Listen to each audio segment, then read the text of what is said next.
পশ্চিমবঙ্গ বিজ্ঞান মঞ্চের গুমাবিলা অঞ্চলের রবীন্দ্র জনবিজ্ঞান চক্রের উদ্যোগে জৈব বৈচিত্র্য দিবস পালিত হলো সাড়ম্বরে।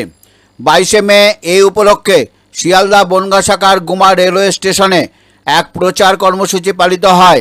এই কর্মসূচিতে বিজ্ঞান মঞ্চের কর্মীবৃন্দ সহ বহু রেলযাত্রী ও সাধারণ মানুষ সমবেত হন।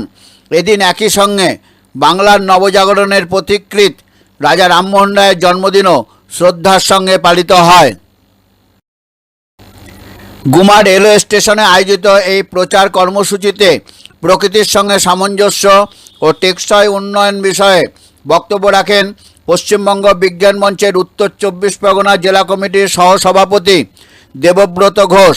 উপস্থিত ছিলেন অক্ষয় কুমার দত্ত বিজ্ঞান কেন্দ্রের সম্পাদক তথা পশ্চিমবঙ্গ বিজ্ঞান মঞ্চের উত্তর 24 পরগনা জেলা কমিটির সহ সম্পাদক প্রদ্যুৎ কর্মকার, রবীন্দ্র জনবিজ্ঞান চক্রের সম্পাদক শঙ্কর দেবনাথ, অবসরপ্রাপ্ত প্রধান শিক্ষক রমেশ সেন চৌধুরী, শিক্ষক পরিতোষ পাল, সাংবাদিক অভিজিৎ সান্যাল প্রমুখ। সুদিন গোলদারের রিপোর্ট, নিউজ প্রতিধ্বনি, উত্তর 24 পরগনা।